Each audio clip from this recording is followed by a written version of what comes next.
আপনার একই বাথরুমে হাই কমোড লো কমোড বসাতে চাইলে কতটুকু জায়গা হলে এটার ভিতরে হাই কমোড লো কমোড বসানো যায়, বাথরুমে কী ধরনের টাইলস ব্যবহার করবেন, কী ধরনের টাইলস আপনি ব্যবহার করলে টাইলসটা আপনার বাথরুমের জন্য পারফেক্ট হবে সেটাই আজকে দেখাবো।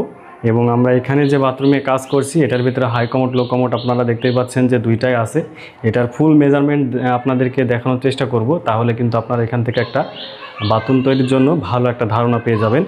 আর এখানে যে বেসিনটা দেখতে পাচ্ছেন এই বেসিন সম্পর্কেও কিন্তু আপনাদেরকে বিস্তারিত জানানোর চেষ্টা করব। তো অবশ্যই পুরো ভিডিওটি জুড়ে সাথেই থাকবেন। আর আপনারা যারা আমাদের চ্যানেলে নিয়মিত স্যানিটারি বিষয়ক বিভিন্ন ভিডিও দেখতে চান অবশ্যই চ্যানেলটি সাবস্ক্রাইব করে নেবেন।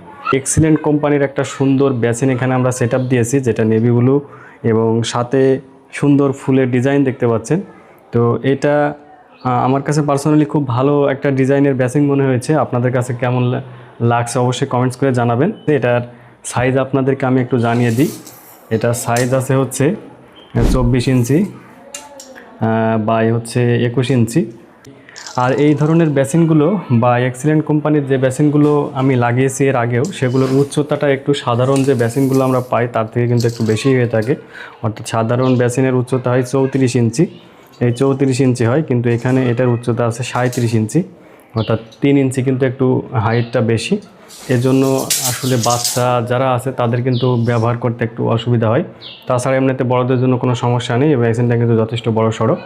আর এই বেসিনগুলো মূলত এখন আপনারা 4000 থেকে 4500 টাকার ভিতরে কিন্তু পেয়ে যাচ্ছেন।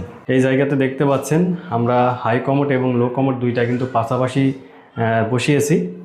আর এই বাথরুমটা মূলত কিন্তু উত্তর দক্ষিণ লম্বা, পূর্ব পশ্চিম না, এটা উত্তর দক্ষিণ লম্বা। তো সর্বপ্রথম এটার আয়তন কতটুকু আছে আপনাদেরকে আমি একটু দেখিয়ে দিই। তো এটার দৈর্ঘ্য আছে হচ্ছে 80 ইঞ্চি, আর এটার যে প্রস্থ সেটা আছে হচ্ছে 58 ইঞ্চি। এটার উচ্চতা গোসলের সাইড থেকে আছে হচ্ছে 80 ইঞ্চিতে। আর আমাদের এই জায়গায় চেম্বারের উপর থেকে এটার উচ্চতা আছে 74 ইঞ্চিতে। এই বাথরুমটা মূলত কিন্তু আসলে দ্বিতীয় তলায়। তো দ্বিতীয় তলায় বাথরুম তৈরির ক্ষেত্রে অনেকেই দেখা যায় যে আপনার নিচেই যদি আপনার এই লো কমোড বা হাই কমোডের যে পাইপগুলো বের হয় সেটা যদি বের করতে না পারেন, সেক্ষেত্রে কিন্তু অনেকেই দেখা যায় যে সরাসরি ছাদের উপর দিয়ে পাইপ বের করে বাইরে গেলেও ওইগুলো ফিট করেন। তো এক্ষেত্রে দেখা যায় আমাদের এই যে চেম্বারটা, এই চেম্বারটা কিন্তু অনেক উঁচু হয়ে যায়, অর্থাৎ এখানে কিন্তু মিনিমাম আপনার 18 থেকে 20 ইঞ্চি কিন্তু আসলে উঁচু হয়ে যায়। তো এই জায়গাতেও কিন্তু এমন একটা ঘটনা আসলে ঘটতে যাচ্ছিল। তো আমরা কিন্তু বাড়িওয়ালার সাথে অনেক আসলে আলোচনা করার পরে উনি কিন্তু সিদ্ধান্ত দিয়ে দিয়েছিল যে আমার নিচেই আসলে ছিদ্র করে পাইপ বের করতে। সেই ক্ষেত্রে কিন্তু আমাদের বাথরুমটা কিন্তু এই সৌন্দর্য আসলে করা সম্ভব হয়েছে। যদি এই পাইপটা আমাদের নিচে আসলে নিয়ে যাওয়া না যেত তাহলে কিন্তু এটা আমাদের উপর দিয়ে ছিদ্র করে নিয়ে গেলে এখানে কিন্তু মিনিমাম 18 থেকে 20 ইঞ্চি কিন্তু উঁচু হয়ে যেত। অর্থাৎ এই পর্যন্ত কিন্তু আমাদের এই যে চেম্বারটা এখন দেখতে পাচ্ছেন এই চেম্বারটা কিন্তু এই পর্যন্ত উঁচু হয়ে যেত। সেই ক্ষেত্রে কিন্তু এই জায়গায় যে সমস্যা ঘটছিল আমাদের এখানে ছাদের দেখতে পাচ্ছেন এখানে আবার ডাউন ছাদ আছে, এদিকে যে ডাউন ছাদ রয়েছে এই ডাউন ছাদ বা ফল ছাদে কিন্তু আমাদের এখানে উঁচু করলে মাথাটা বেঁধে যেত, অর্থাৎ আমাদের লো কমোডের পর দাঁড়ালে। তো এক্ষেত্রে কিন্তু আমরা নিচেই আসলে পুরো সেট আপ দিয়ে দিয়েছি, নিচেই যত লং ট্যাপ কিংবা পাইপ যেগুলো হয় এগুলো। তো আপনারা যদি দ্বিতীয় তলায় আসলে বাথরুম করেন অবশ্যই যদি আপনার নিচেই পাইপ বের করার সুযোগ থাকে তাহলে আপনারা 7 ফিটের মাথায় বা হচ্ছে 6.5 ফিটের মাথায় আপনারা এই ডাউন ছাদটা দিবেন। আর যদি আপনার নিচেই যদি পাইপ যদি বের করার কোনো সুযোগ বা আসলে সুবিধা না পান, যদি আপনার এই ওয়াল ছিদ্র করে ছাদের উপর দিয়ে পাইপ বের করা লাগে তাহলে আপনার এই ডাউন ছাদটা ব্যবহার করবেন। এই জায়গাতে আমাদের যে চেম্বার আছে চেম্বারের উচ্চতাটা আপনাদেরকে বলে দিই। এখানে চেম্বারের উচ্চতা আছে দেখতে পাচ্ছেন 5.5 ইঞ্চি। আর এখানে আমরা যে চেম্বারটা করছিলাম সেটা আপনাদেরকে একটু বলে দিই। চেম্বারটা এখানে রাখছিলাম হচ্ছে 3 ফিট আমরা চেম্বার রাখছিলাম। তো এটা কিন্তু এখন 37 ইঞ্চিতে দাঁড়িয়েছে, অর্থাৎ টাইলস সাইডে লাগানোর পরে। সাইডে সামনের দিকে জায়গা আছে হচ্ছে 5.5 ইঞ্চি। এটার মেজারমেন্ট কিন্তু খুবই গুরুত্বপূর্ণ। তো মেজারমেন্টগুলো আপনাদেরকে আমি এখানে দেখিয়ে দিই। আমরা এখানে যে লো কমোড বা পেন্ট্রি বসিয়েছি সেটা সাইজ হচ্ছে 21 ইঞ্চি বাই হচ্ছে 18 ইঞ্চি। আর এখানে আমরা পেছন সাইডে জায়গা রেখেছিলাম 10 ইঞ্চি, অর্থাৎ টাইলসের আগে ছিল 12 ইঞ্চি, এখন আছে হচ্ছে 10 ইঞ্চি, টাইলসের পরে 2 ইঞ্চি কমে গেছে। আর এই সাইডে আমাদের এখন জায়গা আছে হচ্ছে 7.5 ইঞ্চি। তো 7.5 ইঞ্চি হলে কিন্তু এখানে আমাদের বসতে কিন্তু কোনো সমস্যা হবে না। তো অনেকেই মনে করেন যে এই সাইডে জায়গা বেশি লাগে, তো এই সাইডে জায়গা কিন্তু আপনার 6 ইঞ্চি রাখলেও হয়, 6 ইঞ্চির কম আর করা যায় না, 6 ইঞ্চি হলেও সমস্যা নেই। তো এখানে 7 ইঞ্চি জায়গা আছে, এক্ষেত্রে 7.5 ইঞ্চি জায়গা আছে, এক্ষেত্রে আমাদের বসতে কিন্তু কোনো রকমের সমস্যা হবে না। আরও একটা বিষয় হচ্ছে, আমি আপনাদেরকে বলি হাই কমোড এবং লো কমোডের এই যে গ্যাপ, এই গ্যাপটা একটু বেশি রাখার চেষ্টা করবেন। এখানে আমাদের গ্যাপ আছে, দেখতে পাচ্ছেন 1 ফিট, পুরো 1 ফিট কিন্তু গ্যাপ আছে বা 12 ইঞ্চি গ্যাপ রয়েছে। তো এই ক্ষেত্রে কিন্তু আমাদের এখানে যত বড় মোটা সাইজের মানুষ হোক না কেন, আমাদের এই পা কিন্তু বা হাঁটুটা কিন্তু এখানে গিয়ে কখনোই লাগবে না। তো আমরা এখানে এক পাইপ থেকে আর এক পাইপের যে গ্যাপ থাকে, এটা আমরা মিডিল টু মিডিল রাখছিলাম হচ্ছে 2 ফিটে। এটা এখন বর্তমানে জায়গা দেখতে পাচ্ছেন 9 ইঞ্চি। তো 9 ইঞ্চি জায়গা কিন্তু যথেষ্ট জায়গা, এটাতে কিন্তু বসতে বা ঢুকতে কোনো প্রকারের সমস্যা হবে না।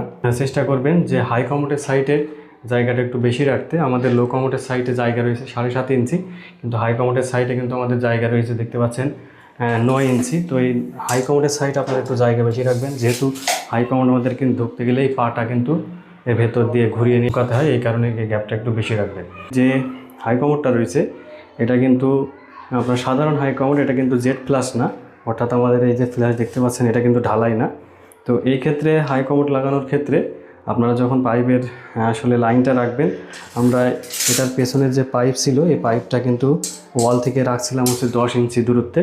তো এই জায়গায় যদি আপনারা লক্ষ্য করেন, আমাদের পেছনের সাইডে কিন্তু গ্যাপ প্রায় নেই বললেই চলে, এখানে গ্যাপ আছে 1.5 ইঞ্চি মতো। অনেক সময় দেখা যায় যে বেশি গ্যাপ হয়ে যায়। তো আপনারা এই যখন হচ্ছে সাধারণ হাই কমোড লাগাবেন, তো সাধারণ হাই কমোড লাগানোর ক্ষেত্রে আপনারা অবশ্যই পিছন সাইড থেকে ওয়াল থেকে আপনার পাইপের সাইড পর্যন্ত 10 থেকে 9 ইঞ্চির ভেতরে রাখার চেষ্টা করবেন, তাহলে সাধারণ হাই কমোডগুলো লাগাতে সমস্যা হবে না। কিন্তু যদি জেড ফ্ল্যাশ হাই কমোড লাগান, সেক্ষেত্রে অবশ্যই কিন্তু আপনার পেছনের ওয়াল থেকে আপনার পাইপের সাইড পর্যন্ত 12 ইঞ্চি রাখা অত্যন্ত জরুরি, না হলে কিন্তু আপনার এই কমোড কিন্তু আবার এই ওয়ালে বেঁধে যাবে। হাই কমোডের সাইজ কেমন হয় বা সাইজ কতটুকু, তো একটা হাই কমোডের সাইজ আসলে 26 থেকে 27 ইঞ্চি আসলে লম্বা হয়, 26 থেকে 27 ইঞ্চি সাধারণ যে হাই কমোডগুলো থাকে। তো এখানে হাই কমোডের আসলে লম্বা আছে হচ্ছে 27 ইঞ্চি, আর এটার যে উচ্চতা সেটাও আপনাদেরকে একটু বলে দিই, এটার উচ্চতা আছে হচ্ছে 18 ইঞ্চি। যে আমরা বাথরুমে কী ধরনের টাইলস ব্যবহার করব সেটা সম্পর্কে আমি আপনাদেরকে কিছু কথা বলি। সেটা হচ্ছে আপনার ওয়ালে যখন টাইলস ব্যবহার করবেন, এটা হচ্ছে গ্লোসি টাইলসগুলো আছে, এটা ব্যবহার করার চেষ্টা করবেন।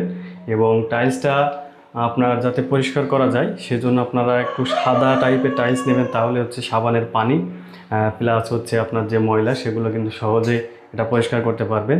তবে এই জায়গায় যে টাইলসটা নেওয়া হয়েছে, এই টাইলসে একটু বিট আছে, এতে কিন্তু ময়লা ধরার একটা সম্ভাবনা থাকবে। এই কারণে কিন্তু আপনারা এই বিটওয়ালা টাইলসটা আসলে পরিহার করবেন ওয়ালে। আর এখানে ফ্লোরে যে টাইলসটা দেখতে পাচ্ছেন, এটা হচ্ছে ম্যাট ফিনিশ যে টাইলসগুলো পাওয়া যায়, অর্থাৎ এটা হচ্ছে খসখসে টাইলস। এটাতে কিন্তু পা স্লিপ করার যে একটা সম্ভাবনা সেটা কিন্তু নেই। অর্থাৎ আপনারা বাথরুমের যে ফ্লোরে অবশ্যই ম্যাট ফিনিশ বা হচ্ছে খসখসে যে টাইলসটা পাওয়া যায় সেই টাইলসটা ব্যবহার করবেন। তো আর একটা বিষয় হচ্ছে, আপনারা কত ইঞ্চি সাইজের টাইলস বা কত সাইজের টাইলস ফ্লোরে ব্যবহার করবেন, এটাও কিন্তু আপনারা অনেকেই জানতে চান। তো সবথেকে বেশি ব্যবহার করা হয় ফ্লোর টাইলসটা হচ্ছে 12 ইঞ্চি বাই 12 ইঞ্চি। এখানেও কিন্তু 12 ইঞ্চি বাই 12 ইঞ্চি সাইজের টাইলস ব্যবহার করা হয়েছে। তো 12 ইঞ্চি বাই 12 ইঞ্চি সাইজের টাইলস ব্যবহার করলে যেটা হয়, আপনার এই যে পানির যে স্লোপ, অর্থাৎ আপনার গোসলের পানি যেটা হচ্ছে আমার ড্রেনেজ ব্যবস্থায় যাবে, সেটা কিন্তু স্লোপ দিতে কিন্তু আপনার সুবিধা হয়। এই জন্য ছোটো সাইজের টাইলসটা ব্যবহার করাই ভালো। এই সাইডে দেখতে পাচ্ছেন এখানে একটা ট্যাপ আমরা ব্যবহার করছি, এটা হচ্ছে সাত্তার কোম্পানির, এটা হচ্ছে বদনার ট্যাপের জন্য। তো মোটামুটি কিন্তু ভালো সুন্দর পানি আসছে, আর এটা কিন্তু পানি ছড়াচ্ছে না। আর এটা ট্যাপের যে উচ্চতা সেটা আমরা রাখছিলাম হচ্ছে 1 ফিটে, এখনও 1 ফিটে আছে দেখতে পাচ্ছেন। এখানে ট্যাপের উচ্চতা আছে 1 ফিটে, আর পেছন থেকে আমাদের ট্যাপটা রাখা ছিল হচ্ছে 33 ইঞ্চিতে, এখন 33 ইঞ্চিতে আছে। তো এরপরে আমরা এই সাইডে দেখতে পাচ্ছেন হাই কমোডের যে পুশ শাওয়ার বা কমোড স্প্রে যেটা, সেটা লাগিয়ে দিয়েছি।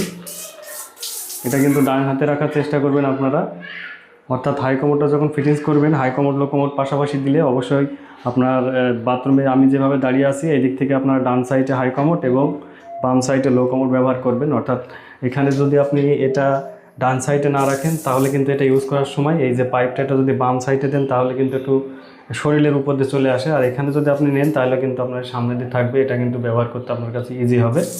এই জন্য আপনারা চেষ্টা করবেন এটা ডান সাইডে রাখার জন্য। এরপরে আমাদের এই বাথরুমে কিন্তু গিজারের লাইন আছে, এই জন্য আমরা দুইটা স্টপকক ব্যবহার করেছি। এটা হচ্ছে গিজারের এবং এটা হচ্ছে ঠান্ডা পানির লাইনের, এবং দুইটা ট্যাপও দেখতে পাচ্ছেন, এটা হচ্ছে গিজারের এবং এটা হচ্ছে আমাদের ঠান্ডা পানির লাইনের জন্য। তো ট্যাপের পানি দেখতে পাচ্ছেন, যেটা হচ্ছে বালতিতে ব্যবহারের জন্য, এটা মোটামুটি কিন্তু সুন্দর পানি আসছে। আর এটাতে পানি সামান্য আসছে, যেহেতু আমরা এখনও কানেকশন করিনি গিজার, এই জন্য পানি আসছে না। লোকোমোটের জন্য আমরা একটা ফ্ল্যাশ লাগিয়ে দিয়েছি, এটা হচ্ছে আরএফএল শাইন কোম্পানির। তো এটার ফ্ল্যাশ সিস্টেমে আসলে পানি কেমন আসে চলেন আপনাদেরকে আমি একটু ফ্ল্যাশ করে দেখাই।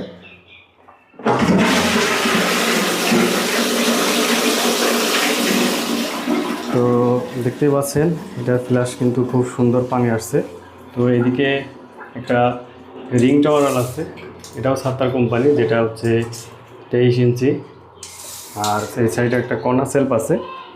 এরপরে একটা জিনিস আপনারা লক্ষ্য করেন, আমরা যে টিস্যু হোল্ডার সেটা কিন্তু দুইটার মিডিলে দিয়ে দিয়েছি, অর্থাৎ আমরা লো কমোড থেকেও চাইলেও ব্যবহার করতে পারবো এবং হাই কমোড থেকে চাইলেও কিন্তু এটা ব্যবহার করতে পারবো। আর এদিকে আমাদের যে হাই কমোডটা আমরা এখানে ব্যবহার করেছি এটা হচ্ছে রোসা কোম্পানির, তবে মডেল এখানে আসলে লেখা আমরা পাইনি। এটা রোসা কোম্পানির, এটা মোটামুটি হাইড্রোলিক, এটা যে ঢাকনা আছে এটা কিন্তু হাইড্রোলিক সিস্টেম দেখতেই পাচ্ছেন। তো আপনারা যখন হাই কমোড কিনবেন অবশ্যই চেষ্টা করবেন এইটা দেখে নেওয়া যে এটা হাইড্রোলিক সিস্টেম আছে কিনা। আর এটার যে ফ্ল্যাশ, চলেন এখন এটার ফ্ল্যাশ সিস্টেমটা আপনাদেরকে দেখাই। এটার ফ্ল্যাশ সিস্টেমটা আসলে খুব সুন্দর, দেখতেই পাচ্ছেন। তো এখানে আমরা যে শাওয়ারটা ব্যবহার করছি এটাও সাত্তার কোম্পানি। এবং আরেকটা কথা বলা ভালো, আপনার এই বাথরুমে যত ফিটিংস দেখতে পাচ্ছেন প্রত্যেকটা ফিটিংস কিন্তু সাত্তার কোম্পানির ফিটিংস। আর এখানে আমাদের এটার একটু উচ্চতা এবং মেজারমেন্ট সম্পর্কে আপনাদেরকে বলি। আমাদের এখানে যে ট্যাপগুলো ব্যবহার করা হয়েছে, এক ট্যাপ থেকে আরেক ট্যাপের দূরত্ব এখানে আমাদের আছে হচ্ছে 6 ইঞ্চিতে। এই যে দেখতে পাচ্ছেন 6 ইঞ্চিতে, অর্থাৎ আমরা যদি এখানে মিক্সার ট্যাপ লাগাই তাহলে কিন্তু লাগাতে পারবো। আর এখানে আমাদের ট্যাপের যে উচ্চতা সেটা ফ্লোর থেকে আছে হচ্ছে 32 ইঞ্চিতে, আর স্টপককের উচ্চতা আছে হচ্ছে 42 ইঞ্চিতে। আরেকটা গুরুত্বপূর্ণ বিষয় সেটা হচ্ছে আমাদের গোসলের যে পানি যেটা যাবে, ওয়েস্ট ওয়াটারের যে লাইন, সেটা কোথায় রাখবেন এটা নিয়ে কিন্তু অনেক আসলে দ্বিধাদ্বন্দ্ব থাকে আপনাদের ভিতরে। তো আমরা কিন্তু সব সময় আপনার চেম্বারের এক কর্নারে কিন্তু এই সাইডে, এমন সাইডে কিন্তু আসলে এটা দিয়ে থাকি। তো আপনার বাথরুমে কিন্তু মূলত কিন্তু দুই ধরনের আসলে জায়গা রাখা উচিত, একটা হচ্ছে ড্রাই জোন এবং একটা হচ্ছে ওয়েট জোন। তো এখানে যেহেতু বাথরুম ছোটো, এটা কিন্তু করা সম্ভব না। তো এই কারণে আমরা চেম্বারের আসলে নিকটেই হচ্ছে আপনার পানির লাইনটা রেখে দিই, যাতে পানিটা গোসলের সময় আপনার সহজে যেতে পারে। আবার এরপরে যখন পানি পড়বে সেটাও যাতে সহজে আপনার চেম্বারে চলে আসতে পারে, বা চেম্বার থেকে নেমে আপনার এই পানির লাইন দিয়ে আসলে বাইরে চলে যেতে পারে। এখানে কিন্তু কোনো দরজা লাগানো নেই, এখানে কিন্তু থাই গ্লাসের যে দরজাগুলো পাওয়া যায় সেটা হবে, এই জন্য কিন্তু দরজা লাগানো হয়নি। টাইলস কিন্তু কমপ্লিট, তো থাই গ্লাসের দরজা কিন্তু টাইলসের পরে লাগানো হয়, এই জন্য লাগানো হয়নি। আর একটা বিষয়, আপনারা এই যে বিট, দরজার সামনে যে বিট, এটা দিতে অনেক জায়গায় দেখা যাচ্ছে ভুলভ্রান্তি হয়ে থাকে। তো এখানে দেখতে পাচ্ছেন আমাদের দরজা কিন্তু লাগানো হবে এই বিটের এই পাশে, অর্থাৎ বিটের পাশ দিয়ে কিন্তু দরজা লাগবে, বিটের উপরে না। তো বিটের উপরে দরজা লাগালে কিন্তু এই গোসলে করার সময় কিন্তু পানি ছিটকে নিচ দিয়ে বের হয়ে যায়, কিন্তু বিটটা যদি দরজার সামনে দেওয়া হয় তাহলে কিন্তু পানিটা কিন্তু আর বাইরে বের হতে পারে না। তো এখানে যে বিটটা দেওয়া হয়েছে, এই বিটটা আছে হচ্ছে 2 ইঞ্চি এবং উচ্চতাও কিন্তু এখানে আছে হচ্ছে 2 ইঞ্চি। 2 ইঞ্চি বাই 2 ইঞ্চি আসলে একটা বিট দেওয়া হয়েছে দরজার সামনে, যাতে পানি কোনোভাবেই আপনার বাইরে না যায়। এইদিকে দেখতে পাচ্ছেন আমরা একটা চাবি রেখে দিয়েছি, এই চাবিটা কিন্তু অফ করলে আপনারা এখানে দেখতে পাচ্ছেন আমাদের ট্যাপের পানি কিন্তু অফ হয়ে গেল।